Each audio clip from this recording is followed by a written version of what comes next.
Just continue this. So we're gonna do the presentation first. Yeah, we'll get there. All right, let's call this meeting to order at 7:00. You want to start by calling the roll and then I'll here. Vice Mayor Santin, Here. Councilman Dion. Here. Councilman Lamas, Here. Councilman Perez Crespo. Here. There is a quorum present. Okay, let's please stand for the invocation by Councilman Fabian Perez Crespo. Audience, please stand if you're able to. We gather here today, united by our shared commitment to the well-being of the city of Miami Springs. Let us be mindful of our responsibility to serve the common good, to act with integrity, and to strive for justice and fairness for all our residents. May our discussions and decisions be guided by wisdom, compassion, and deep respect for diverse perspectives. May we work together to build a brighter future for our community, one that is inclusive, prosperous, and sustainable. Let us begin our work with open minds and hearts, seeking common ground, striving for unity. Amen. Amen. Thank you. Please remain standing for the Pledge of Allegiance. I pledge allegiance to the flag of the United States of America and to the republic for which it stands, one nation, under God, indivisible, with liberty and justice for all. Thank you. You may be seated. Okay, we are going to, we move on to order of business. One thing I think Ken and Buzz, there were 3 people that signed up for item 12A. Because that's not a public hearing item, then you guys can just speak in public forum. Who were the 3 people that signed up? Roger Jarman, Carlos Gomez, Ken Wild. Sorry, So I put the I only got 1 out of the 3. My apologies, or 1. My apologies. We'll ask that you guys please speak, but speak in during the open forum section, which is going to be opening up very soon. Also, I believe somebody wanted to make a recommendation for order of business, moving an item up. Yes, I would like to recommend moving up 12A, agenda item 12A. Okay, so let's tuck it in right behind, we'll make that 5B 12A, which is the presentation by Natalie Plasencia Calvo on the proposed Glenn Curtis statue. That will move up and it will be right behind F5A. Mayor, if there's going to be a vote on it, I would recommend that it be after 6, just immediately after open forum. Yeah, good point. Yeah, because there's going to be people talking about it. You're absolutely right. So we'll move it right after 6. Okay. Thank you. Good catch. Okay. And is there anything on the consent agenda that anybody would like to have pulled, or any other item that you want moved? Okay, can I entertain a motion to set the agenda for the meeting? I make a motion to approve the 10A consent agenda, item A, B, and C. Second. This is This is to set the order of business The- for the agenda. We're not approving the consent agenda right now. Oh, I thought- we're setting the order of the business. order, but I'm. Yes, because we move things around. Okay, So do you have, I'd like to entertain a motion. I could have been more clear. I'm sorry. I'd like to entertain a motion to set the order of business, the agenda as we just discussed. make a motion to. Yes. Do we have a second? Agreed. Okay, voice vote. All in favor of setting the agenda, say aye. Aye. Aye. All opposed, say no. Okay, thank you. Let us move on to awards and presentations. We have a presentation by CBIZ CPAs on the annual comprehensive financial report for fiscal year ending September 30th, 2024. Thank you. Good evening, Mayor and council members. My name is Brandon Lopez. I'm a partner with CBIZ CPAs. We're your external auditors. Before I get started, I want to make sure I give credit where credit is due to Mr. Jimenez and Mr. Chioca. This is our first year of the audit. So when a new firm comes in, there's some additional time and effort, not just on our side, but also on management side, giving us the information, getting us that understanding of the processes and procedures. There's a lot goes into these audits. And the truth is we're here today because of their hard work. Whenever there was a request made, whenever there was questions had, they were there with the support, with the information that was needed. So definitely want to mention that, and that's reflective of the report that we have. I'm going to go through a high-level overview, kind of focus on the reports, but if there's any questions, I'm more than happy to go through them with you. So the document here is for the September 30, 2024 fiscal year ended. The most important section of the report is what's called the Independent Auditor's Report, and that's on printed page 1 of this document. And this report is what's called an unmodified opinion. It's a clean opinion. It's really the only opinion you as a council and as a city want to be associated with. So I'm very happy to let the city know that they received an unmodified, a clean opinion for the fiscal year ended September 30, 2024 for the financial statements. Part of our procedures, we look at the numbers. We also look at compliance, right? Because we're doing a financial statement audit, but also a compliance audit. We're looking at the awards, the federal awards, the state awards to make sure the money is being spent in accordance with what those agreements call for. And the back half of the financial statements, actually starting on printed page, real quick, on 1/14. These goes into the compliance reports. And based on the procedures we performed, based on the testing we performed, there were no issues identified that we would have to disclose. And what's different with government auditing, you can't just communicate that verbally to management. You have to report that in writing. So if there were any findings, any issues, we would have to say so in this report that gets submitted to the Florida Auditor General. So as you see, no such issues were identified. And one section I just want to highlight that does a good job of giving an overview is what's called the Schedule of Findings and Question Costs. And that's on printed page 121. It gives the reader an overview of the results of the audit, essentially. And it lets the reader know if there were any findings, what type of an opinion, and ultimately what programs were tested, right? Because there's federal programs and there's state programs. So it lets the reader know which are the ones that were tested during the year. And as you see there, no issues were identified. And then the last one of the compliance reports is in regards to the management letter to the Florida Auditor General. There's different Florida statutes that the Auditor General requires us to take a look at. And if there are any issues, we would have to report that in this letter. No issues were identified. Very clean year, a good year for the city. So again, high level overview, just wanted to focus on the audit reports, but I'm more than happy to go through any questions that you might have. Open it up. Looks like we got an A in the test. I don't know. I Yes, sir. don't think question or dissect something that you're saying that overall, we got a clean bill of health. So pretty encouraging.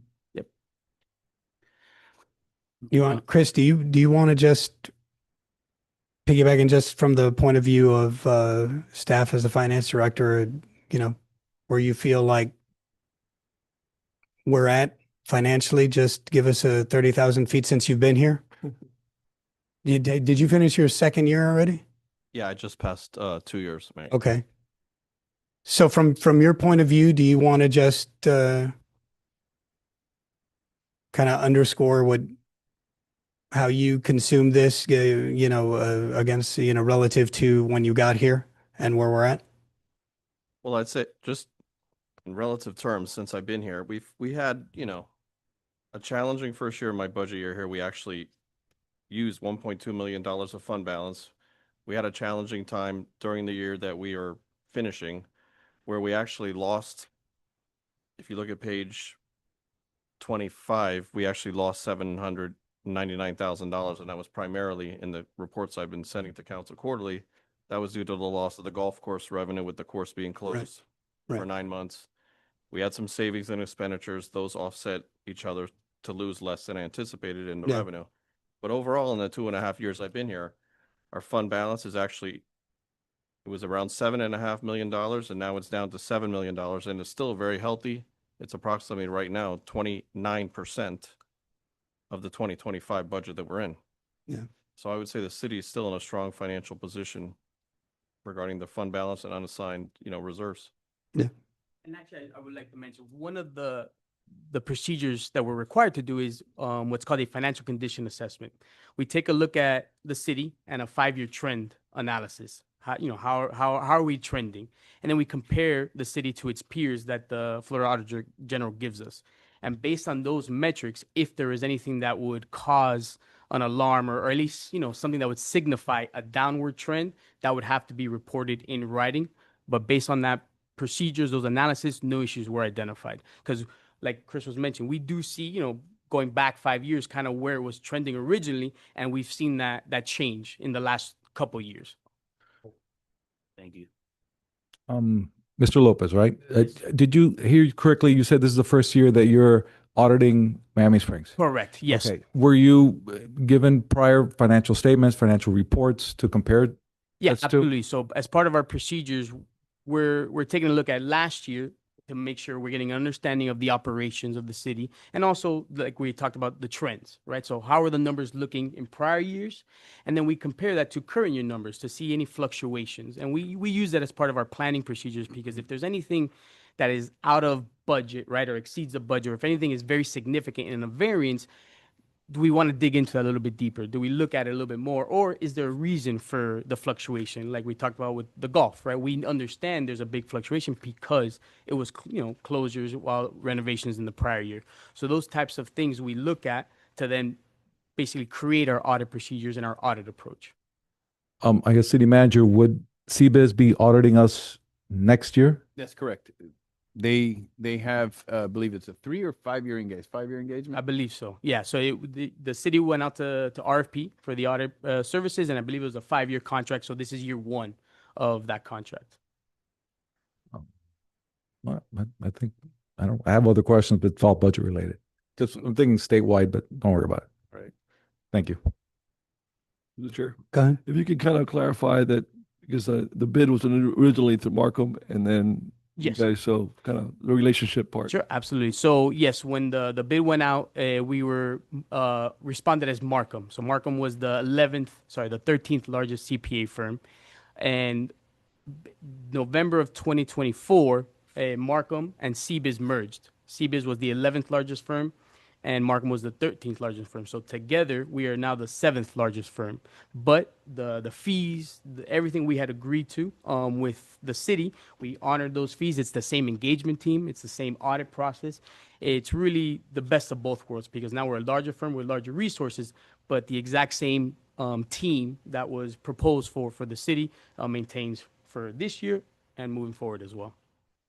Do you audit any other municipalities or cities? Yes, sir. So just in South Florida alone, we audit about 30 municipalities in Miami-Dade, Broward, and Palm Beach County. And those were us as Markham. CBIZ has a national government practice, but just locally here, we audit over 30 municipalities. All right. Thank you. Thank you. So thank Very you much. for the annual report. Chris, I'm competitive. Are we still trying to win those government finance officer awards that I see downstairs? Yes, we are. They don't give us a plaque anymore for the wall, but a small medallion, and we got the one for the 24 budget, and we're submitting the CAFR for 24 as well, and we should hear something back in about 5 or 6 months. All right. Thank you. Thank you. Okay. Thank you, Chris. Okay, so moving right along to open forum. So call up Kathleen Fleischman.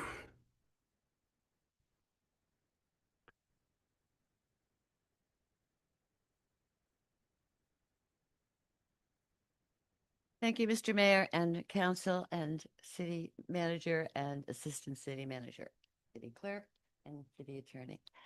Thanks for this opportunity. My purpose has changed a bit, and I can now stand here and say that I reached out to our city manager, and I have been told that for this coming Saturday, the 14th of June, I will not be required to have a permit to have a gathering of whoever is interested in coming to the War Memorial, probably later in the day because it's so hot, to discuss the plight of veterans and the things that that we can do collectively to let Washington know, and to let our state government as well, to know what we feel are the key issues for preserving veterans' benefits.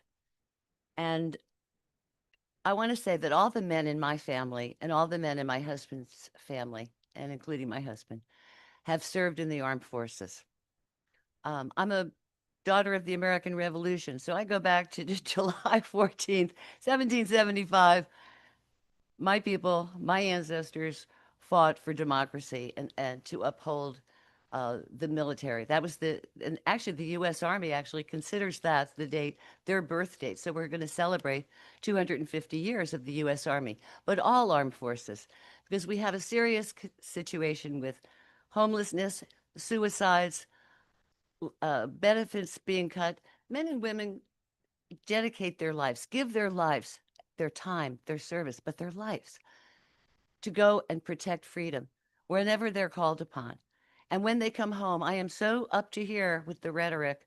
Thank you for your service. You know, thank you is just not enough.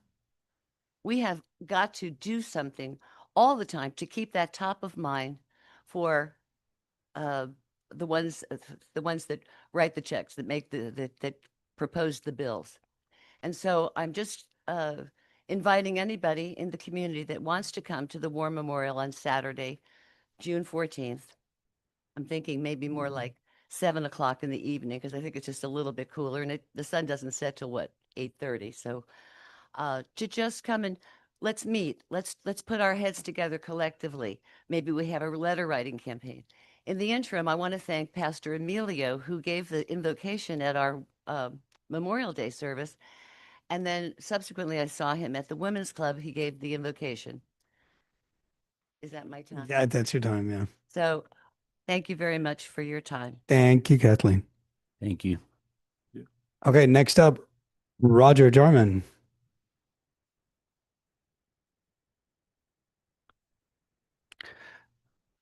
I should have said to start that please remember that open forum is communication that is one way from you guys. We are all listening. We cannot respond, but if you ever have questions, you can reach out to us individually or to staff. And we do have a 3-minute timer that we follow. So thank you, Mr. Jarman. Thank you for hearing me. I'm here just to support the effort to do the Glenn Curtis Memorial. And our business is we build large model airplanes, and we got involved with this a couple of years ago with the idea of trying to do a big model. And I mentioned at the time that Curtis Jenny, as fragile as that real airplane is, making a strong model of it would probably not last too long in any good storm. Mhm. And in that time frame, a new design has come up, which we can do a support role.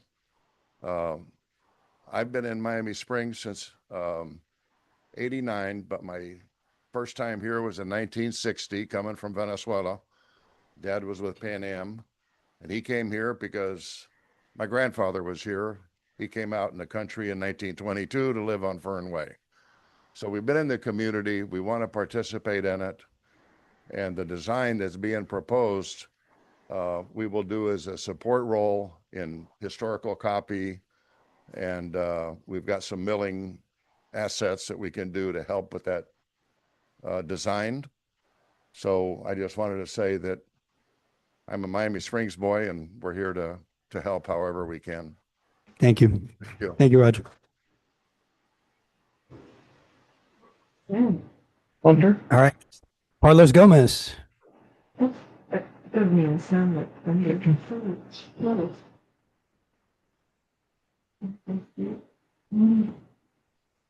Good evening. Mhm. As well. I've been in Say your name and Carlos an address. Gomez, 372 South Drive. So I'm here to support the project as well. I think it would enhance our city. I think from the illustrations that I've seen, I think the location, everything is just first class. So I just wanted to give my support. Thank you. And last but not least, Ken Wild.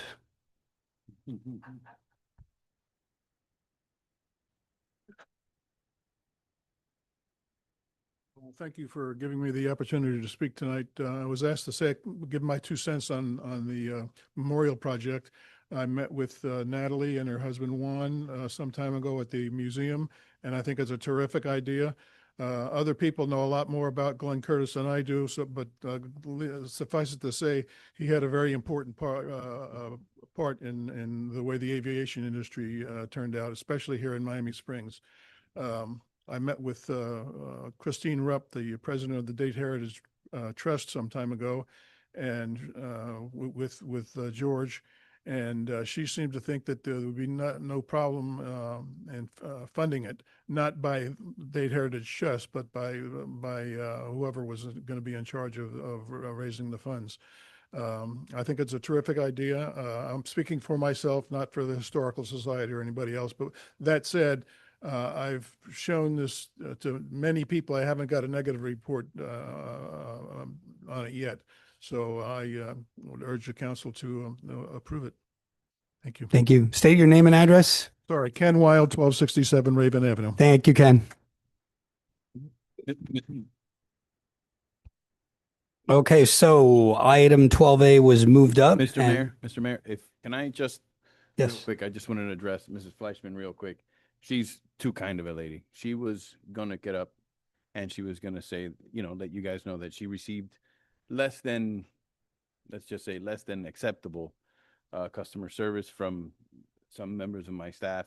And it wasn't rudeness or anything. They just didn't get back. We didn't get back to her, including myself. And that's not acceptable. And I do apologize to you for that. And she's far too kind. She's like, I didn't want to throw anybody under the bus, but we can do better and we will do better. And I do apologize. All right. Thank you. Okay, so let's go ahead with the presentation by Natalie Plasencia Calvo. There's somebody. Mayor, I believe the gentleman online would like to. Oh, Well, Rick Leisenring, the emeritus curator from Glenn Curtis Museum. of Okay, Sport. sure. I don't know how you want to. Yes. No, Good as afternoon. Paul- First, I apologize for you having to mute me. We're under a tornado watch here right now with a flash flood warning. We were losing our power, so I'd like to get this. I'll try to say my piece real quick. First off, I'm Rick Leisenring. Oh, geez. Okay, I'm Rick Leisenring. I'm the curator emeritus of the Glenn H. Curtis Museum here in Hammondsport, New York. I worked for the museum for 23 years before retiring. Now, what you folks are doing with this idea of creating a monument for Glenn Curtis has got me really excited because nothing has ever been done on this magnitude for him anywhere. He's not only a pioneer motorcycle and designer and racer, and pioneer aviator, but he's also a land developer. He founded your city, one of the, with Mr. Bright, and it's about time that he actually gets some kind of recognition. Now, Hammondsport, yes, while we do have a museum to him, we've never really done anything of this magnitude to recognize his achievements. We actually tried to build a monument several times over the last 25 years with no results. And that's why I'm really proud to be able to throw my support behind this project. Also, it's very important that you do this because right now historical tourism is on a thriving and growing industry, and it has a tremendous educational value as well as as preserving history for generations to come.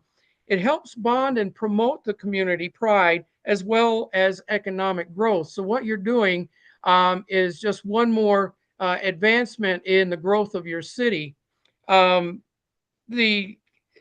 like to say something about Natalie's work, if I may, mainly because over the 50 years I've been working as a historical consultant, I've worked with many sculptors, including Ron Tunison, who's a nationally and world renowned sculptor. He sadly passed away a few years ago, but just to give you an idea of his caliber of work, he created 6 monuments on national battlefields here in the United States. And his work is found at the Annapolis Naval Academy and West Point Military Academy. And what Natalie's work is of that caliber. She's on a national scale equal to Ron. And I feel that her presentation of what she's been doing and the design, which I think is actually very revolutionary, um, uh, will impress you. I was impressed once I talked to her, spent some time with her via Zoom call, and got to see her work closely. Even though I'm retired, I'll be throwing all of my time I possibly can to help supporting this project.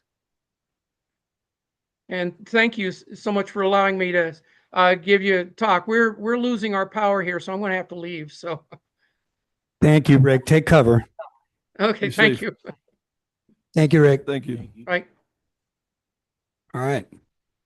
So now let's hear what all the fuss is about. Come on up, Natalie Plasencia Calvo, on the proposed Glenn Curtis statue and monument commemorating Glenn Curtis's legacy for the centennial celebration.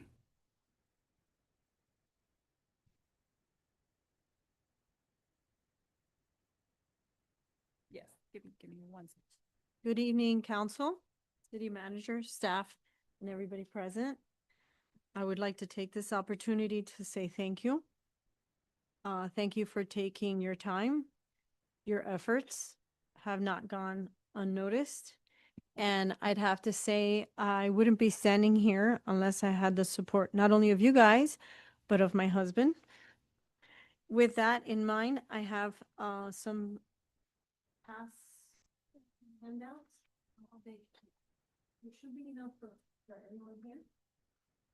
And what I'm passing out is what I think for the time being.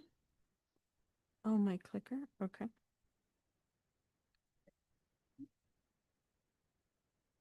That is a brief synopsis of what the full presentation will be for today. And as you could see, I have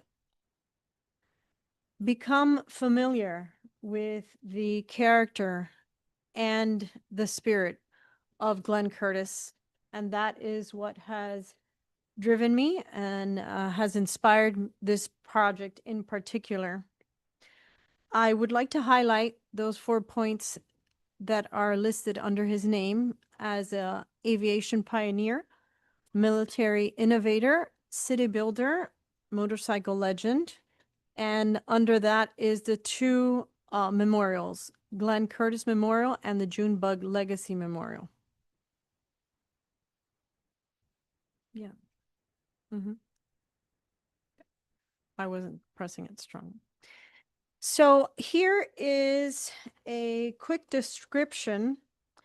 It would be a bronze figure, life size, with the recommendation of 4 reliefs that would line the 4 points of the base, surrounded by a walk-through structure that is called the June Bug Legacy Memorial. It's an airplane structure. The idea that we selected the June Bug because that was the first award that Glenn Curtis received for his airplane designs. So for the Glenn Curtis Memorial, as you could see, it is commemorating his life in the sense that it's a full-size human figure. I do repeat the idea of having 4 sides of the base represent those 4 points of him as an aviation pioneer, military innovator, city builder, and motorcycle legend. Now, the June Bug Legacy, I think the way it came about was I was doing some research, and I just really wanted to provide the public with that brief moment that I, just by reading research on him, I really wanted to get the public to feel the space of what the June Bug did for Glenn. I wanted to get the public, our kids, our family members, to be able to walk through what one of these planes would have felt like. So in looking at the design, it's like, how do I get this on the ground. And so I'm thinking about it, and I remember looking at Juan and saying, Juan, I want you to draw this. I want to be in there. And so the sculpture of Glenn would be standing on a base, but surrounding the base and the sculpture, the portrait of Glenn Curtis would be the June bug. And I'll show you now. So that is a larger than life size drawing on the left. And that's the way I work. I work from a sketch, life-size sketch of the subject matter. And that in that I do a lot of problem solving in terms of the posture, but I also, it's a chance for me to dive into the personality of the subject matter. And so I wanted to present him very cordial, but in true historic attire, according to the time that he lived. I loved the aviation cap. I thought that was very much what we are in Miami Springs. We are elegant, we are fancy, but we're also very down to earth. And that's one of the things that I truly felt like I identified with Glenn Curtis, was the fact that his ideas, although they were small, they became a beautiful concept. And that's what I think we all believe in here in Miami Springs. The purpose and the community impact is, it is a public art installation. And like I said earlier, the idea is to bring about the experience of a walk-through memorial. Not only as a historic figure, but also the living presence. It's the city's identity.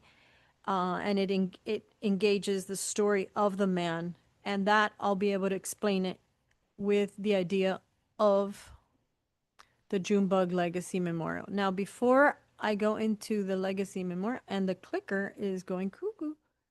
All right, so this is the possibility, one of the proposals that I wanted to present tonight is that around the 4 points of the base, there I could highlight these specific 4 points of his life. They would be historically accurate, specifically to those images seen there. And then here comes the Legacy Memorial, where, as you could see, it's the idea that I wanted us as the public to be able to experience his thoughts, his dreams, and his achievements.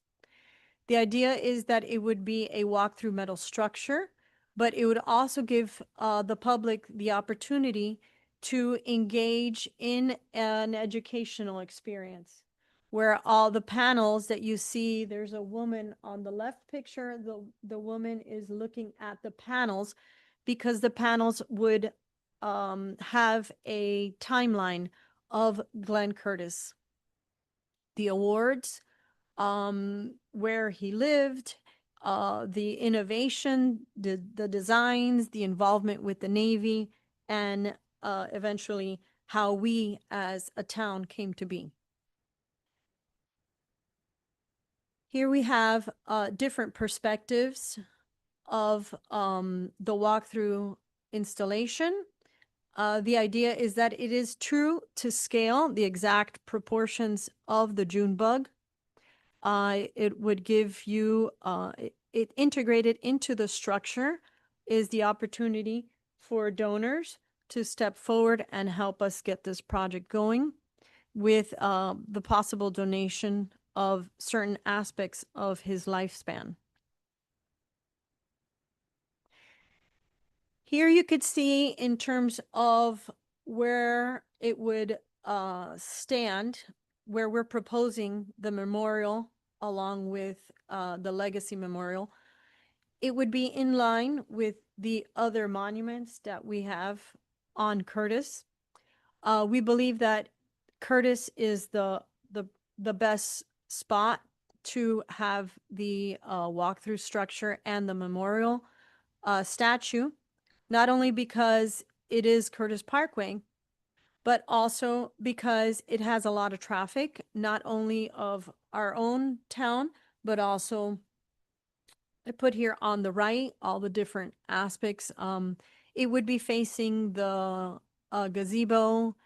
Also, it promotes the existing landscape, which I think would be beautiful. There's an open grass area there, which means that we would have to address relocating the John A. Cavalier Jr. Memorial Clock.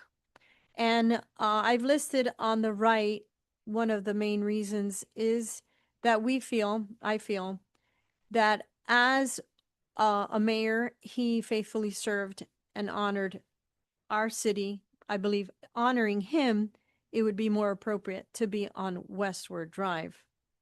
I have since spoken and met with Joan Cavalier, seeking her opinion. And even though I do not speak for her, and I would never speak for her, I believe that our meeting went very well.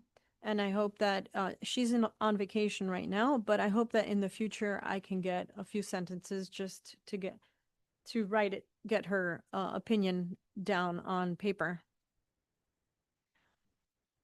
Now we have some 3D rendering of our city. And to the right, you would see the gazebo circle, and to the left would be Curtis Parkway with the memorial. And we've highlighted the relocation of the clock. And if you look up in the center top, oh, we have a pointer. There's the clock. And you can use it. But here we have a rendering of what the relocation site would look like, or what we propose, with the Legacy Memorial in the back. Here we have from Curtis Parkway looking at the circle. As you could see, the walkthrough structure is transparent. There's the ability to look through the piece. It would welcome being able to connect all the entire circle, not just a wall. Here we have the clock with the circle.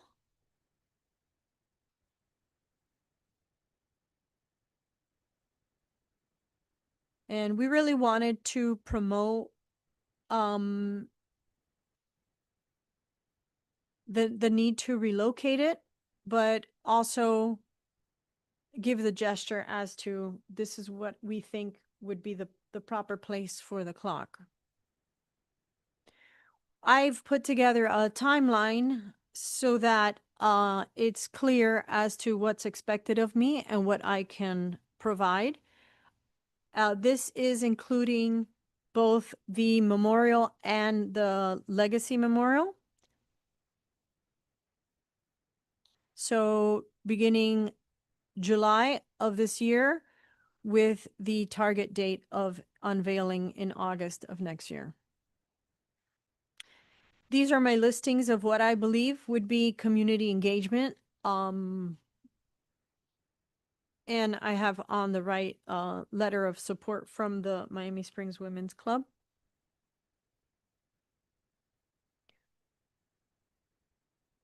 Oh. Here we have our cost estimate. So we've broken it down to 2 phases. Phase 1 being specifically for the Glenn Curtis Memorial Bronze statue, and phase 2 delineating the cost of the Legacy Memorial.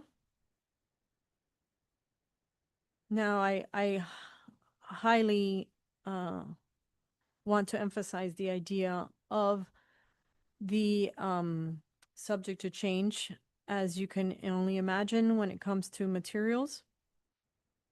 1 year makes a big difference. This cost estimate is in that handout that I gave out. And so is the timeline.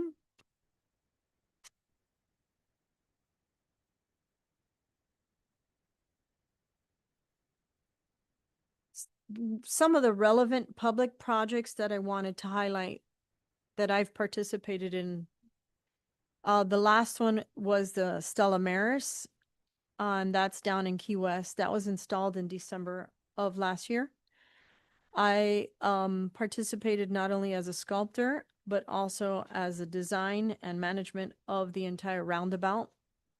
So the bronze piece, just the figure itself was 13 feet, but the roundabout was about 32 feet. The next project is the Paya Memorial, which is for the city of Hialeah, and that was a relief. And the other public art piece is the Fisherman, and that's what's in that picture there. I would like to take this opportunity to say thank you to my consultants, which I highly value. Some of them are in this room now, and one of them was live on Zoom. I do firmly believe in research, and I believe that's what fuels my inspiration, not only my inspiration, but my ability to really dive into the person that I'm sculpting. And that's it. I will leave the cost estimate out. I'm assuming there's going to be questions. Other than that, Erica, can you get I the do lights? thank you for the opportunity to present my project and design. And Juan, would you like to present anything? Thank you very much. Don't wait. Don't sit down. We'll leave. Vice Mayor Santin. Well, obviously today, my request is obviously to try to get some feedback and direction to our staff and city manager to move forward with this project that we all saw and admired here today, and the feasibility of that becoming a reality.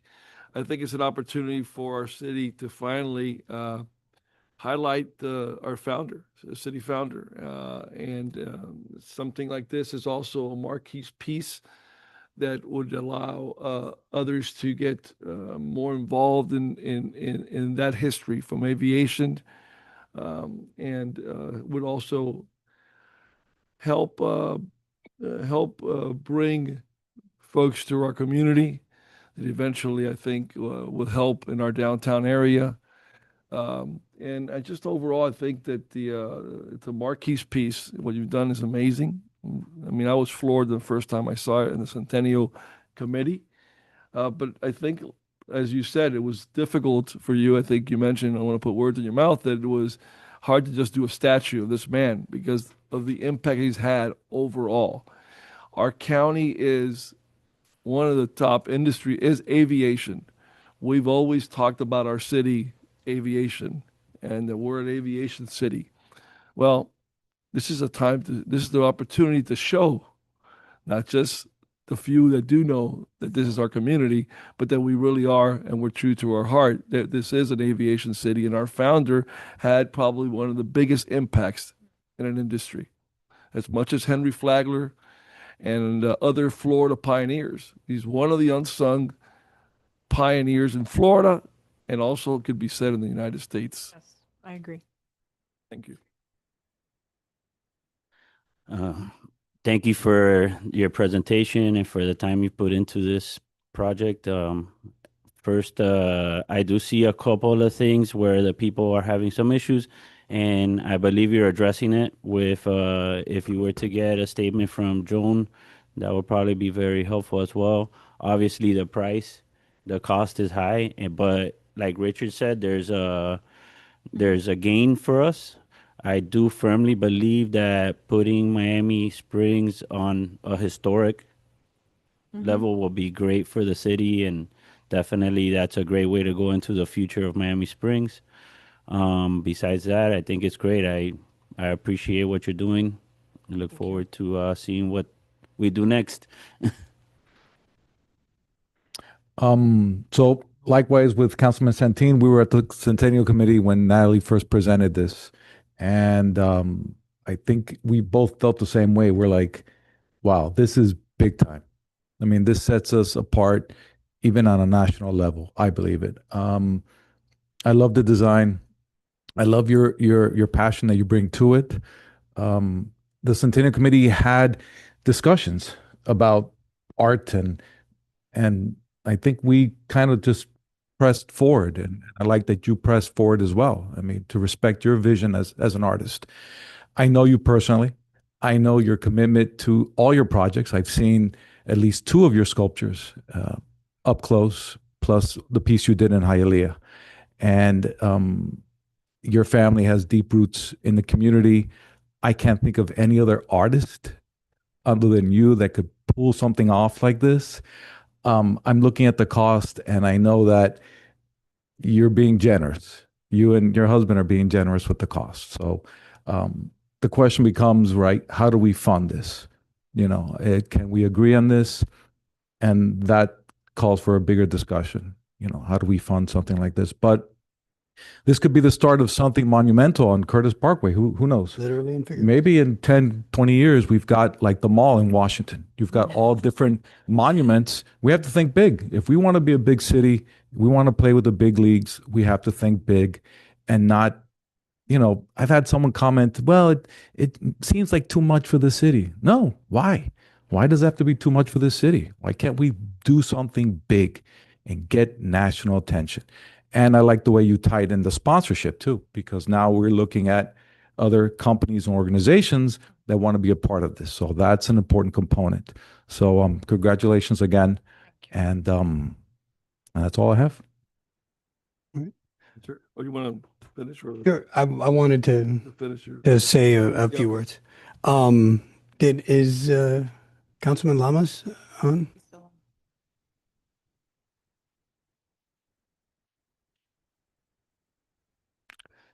So,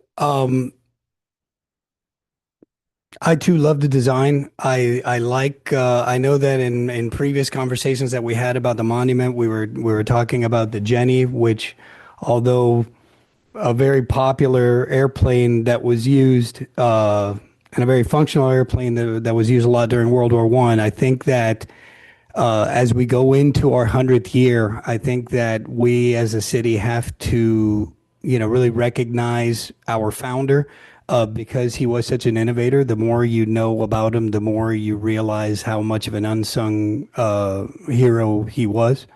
And I don't think anything symbolizes him as an innovator as much as Junebug, because the $25,000 in 1907, which is what the Scientific American. So for those who don't know, Scientific American offered $25,000, which in today's terms would be 850 grand, to the first group of Americans that could fly a plane 1 kilometer in front of a group of people who are expecting it, because you had to do it you had to perform on the spot. And the Wright brothers were in on it, and you're talking about $850,000 worth, and that's how, I'm sure that and Junebug is the one that won it, and I think that is a I think that is the perfect airplane to kind of memorialize him and what he did, and I'm totally on board. I don't think that 200 and I don't think that price is a lot for what it is. This is going to be a legacy project. And I think that people will want to get on board, particularly as we get into the centennial year. So and thank you for putting it into 2 phases, because we had a conversation about that. We have a timeline of August of 2026, which is where we turn 100. So I'm glad that I think that we should move towards, getting this project done entirely.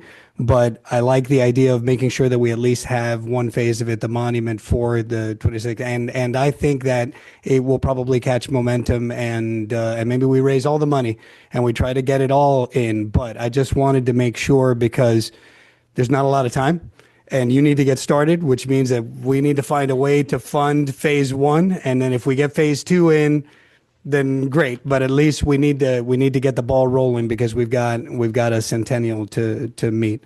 But I couldn't be more excited about the prospect of having a project like this, and bringing attention to our founder, because it's much needed. Go ahead. Sure.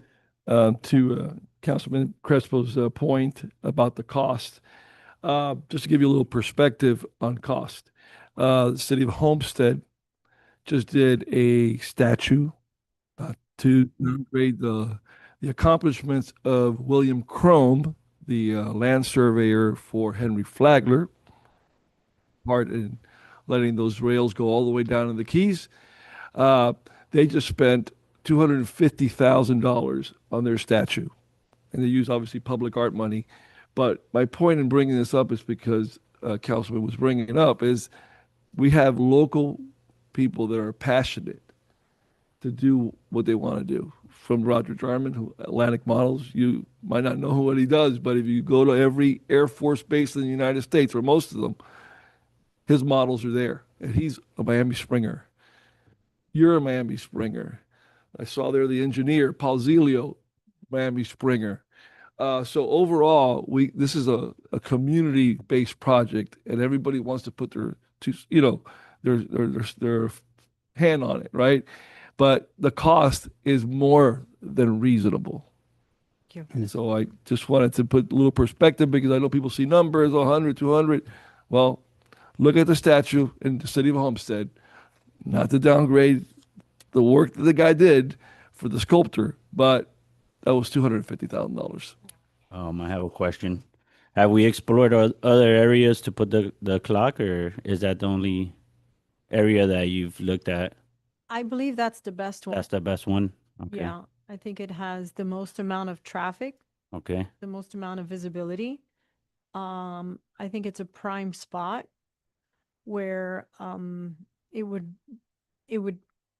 in proportion, I think that spot is a lot more appropriate for the size of the clock. Mm-hmm. It won't get lost. And I think that Westward, as we all are here on Westward, it needs its own landmark. And why not with a beautiful memorial to ex-mayor? I think Yeah, and that would be appropriate. Yeah, it works. It works. City Hall's on Westward. I like the idea. Yeah, and I don't mean to pry on this, but I know it's something that's come up a lot, and I just want to make sure that we get all the questions answered. I can't see another place where to honor Glenn Curtis other than on Curtis Parkway. But the clock is, I know it's something that's come up a lot, so I just want to make sure. I just don't see how you could put the clock in the same place with the monument, you know. But the monument looks great where it's at with the war memorial right behind it, especially with what he did with the Navy, you know, so. Thank you. Thank you. Can you guarantee us it won't look like the Dwayne Wade statue? If you can do that, I'm on board. Please. Yeah. Okay, all right. I said it to her about 10,000 times. I'm good. Well, I saw the piece you did for Osvaldo Paya, the Yes. Cuban human rights activist, and that was very true to his form. So Thank you. yeah. That's right. a compliment. Thank you, Natalie. We got to move on this. Thank you. We're going to get moving. Do we need consensus to direct staff to do anything? Basically, Mayor, I'll have to, discuss obviously funding options, whatever we can do. I know that there's been talk about fundraising as part of the centennial raising funds. So it's a matter of timing, and raising funds and finding at least some way we can get started. Right. So I'll get with staff. Okay. That gentleman in the back, our finance director, and we'll see what we can do. Right. No, JC, Of course. we haven't heard from our public works. I mean, property wise, scope wise, this works there? Okay. There's another cost to it as well, the cost of relocating the clock. I don't think it'll be exorbitant, but it's not going to be cheap either. So, it's in the proposal already. I'm sorry, I missed that part. I do apologize. Thank you. Great. I apologize. Excellent. So, see, that even resolves one of my issues. Okay, so yeah, let me just see what we can do. And we will have to bring back a contract for this for you Sure. to approve officially. So Okay. we'll figure out contractual terms and the money, and we'll go from there. All right. Okay. All right. back to our agenda. We move on to 7, approval of council minutes for May 27th. I'd like to entertain a motion to approve the council minutes for May 27th, 2025. Motion to approve the agenda? The minutes, sorry. I second that motion. Okay, we have a motion and a second. Call the vote, please, Eric. Vice Mayor Santin, Yes. Councilman Dion, Yes. Councilman Lamas, Yes. Councilman Perez Crespo, Yes. Mayor Fahed. Yes. The motion carries. Okay, so we have no reports from boards or commissions. We have no public hearings. We move on to consent agenda. Nobody having asked to pull one, I'd like to entertain a motion to approve the consent agenda, 10A, B, and C. I make a motion to approve consent agenda A, B, and C. Do I have a second? Second? Okay. So we'll go ahead and approve with a voice vote. All in favor of approving 10A, B, and C, say aye. Aye. Aye. Aye. All opposed, say no. Okay, the motion carries. We have no old business, new business. We moved up. So we are moving on to reports and recommendations from our esteemed city attorney. None this evening. All right. City manager. No, none this evening, Mayor. Other than, I don't know if you're gonna bring the logo and all that centennial stuff. Your reports. We're gonna have it on the 23rd. You're gonna mention on your Bring it up. reports. You can bring it up. Right, so on before the next meeting, we're planning to do is a little unveiling of the logo for the centennial. We're gonna have a backdrop where people can take pictures in front of it, and so that'll be downstairs around 6:30. Yeah, I think we have Avila. Yeah, Brian, Rizo, and Natalie will be here. Well, you have more of the info there, but yes, so for the residents to come and participate in that. Okay. All right. Tammy, assistant city manager. Sure. On June 16th, we have a blood drive from 12:30 to 7:30 p.m. at the community center. On then the parade, there's registration at the community center for the 4th of July parade. And also on July 20th, we have the Luau pool party from 12 to 5. Pre-sale tickets are going on right now. And I just want to wish all the fathers happy Father's Day. Thank Thank you. you. Thank you. Thank you, Tammy. Okay, let's hear from our city council. Well, like usual, I'll Go ahead, Vice Mayor. back to our great community events. We are starting off June 21st with a little kickoff to the Centennial. And the 21st is at the Lions Club. It's called the Jazz Festival. Tickets are online. I think we've done a good job, and we'll continue to try to get the word out there through all different posts. Now you go to MiamiSprings100.com, and it'll show you how to get the tickets. I think it's $45. You'll have wine, beer, and small bites. And of course, one of our local talents, who amazing jazz players and friends will be there to entertain. In the process of that event, we're gonna kick off our Glenn Curtis Lookalike Contest, and hopefully it'll lead to August of 2026, where at that point we'll give the grand prize of $1,000 to the winner of the closest Glenn Curtis lookalike. Just without giving details, we do have 2 people who have already registered for that participation event. Thank you. That wasn't me. I didn't register. I nominate Walter Fahet for. So I'd like to thank everybody for coming out here tonight and showing support in the monument. I think Natalie's doing a great job. I do see a little bit of pushback, but I think we might be able to work through that. At the end, we have to think about the future of the town. The quality of life that this brings to the future, and I think it's gonna be great. Definitely gonna make Miami Springs stronger in the historic side of things. and now we're just kicking off hurricane season. So I wanted to, it's our first time up here for a lot of us. And it was brought up to me by one of the city councilmen from Medley that he's happy to work with us and maybe collaborate on different things for hurricane season. Do we have a plan or how? Yes, we do have, our hurricane preparation plan that we work under. It covers from storm prep, during the storm, after the storm. We do have some new faces in here, so, working with Juan, Public Works, our building official, police, staff. Amy here, she's like the FEMA reimbursement person. So there's a lot of different facets, and we're fortunate that we've been, okay for the few years, but we have to be ready for the worst case scenario. If anybody has any questions as to, storm prep, feel free to reach out. I believe we have information on our website as well for that.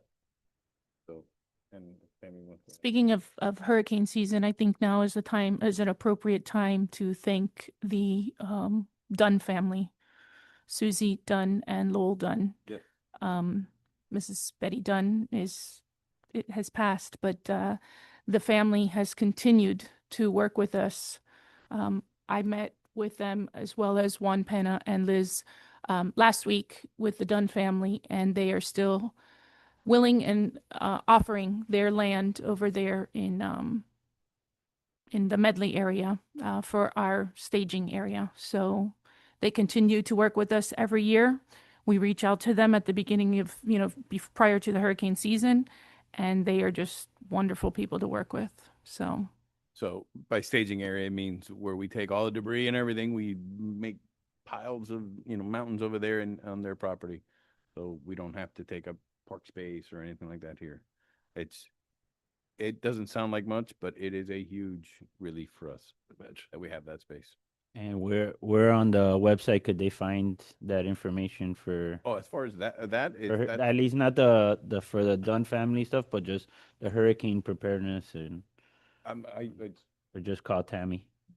You can call me, but Okay. All right, cool. just type in typically the search on, hurricane, it should pop up, but if, Awesome. Thank you for clearing that up. And same thing, June 21st for the jazz festival. Come out and support. And I'm not a candidate for Glenn Curtis. I don't know about that. And that's it. Thank you, guys. All right. Councilman Lamas, do you have any comments? Just wanted to state that I'm really happy with the memorial design, the Glenn Curtis design. I love the fact that it's experiential, not just another statue that people zoom by and forget about. And I'm really excited to see it come up. Thank you. Councilman? I wanted to acknowledge the junior golf program that a few of us went on Saturday to see that in action, specifically John Moscoso, Kevin Morris, and his staff at the Miami Springs Golf and Country Club. We voted on some of these in the consent agenda. I just want to remind our residents that, this is a great jewel we have, our golf course. And I had a conversation with Kevin about the shop, and he's really passionate about golf. Not just him, his wife, and his children. And I'm not a golfer. I don't pretend to be. I'm more of a contact sport guy.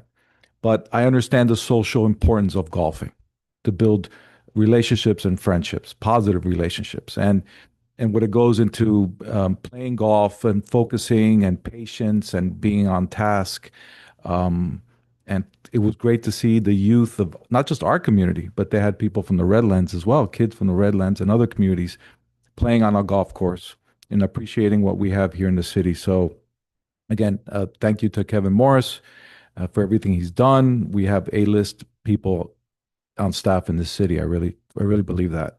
And again, the committee, Centennial Committee, come out, get involved. I'm encouraging, I'm actually at this point challenging the residents, get involved with the Centennial. Come to the meetings, sign up to the events, buy the pins whenever the pins are made. I mean, let's get involved behind this. Let's all get involved. This is our city, and let's take pride in our city. So thank you all for being here tonight, and thank you for the council members. Thank you. Yeah, I mean, I really feel differently about this project when I look at the statue. I know that a lot of things, we've been planning, the Centennial Committee's been meeting for a while, and there are lots of ideas have kind of gone back and forth, but I really feel like this is one that everybody's going to get behind. We just need everybody to start now. So please, to echo your sentiments, get involved as we ramp up.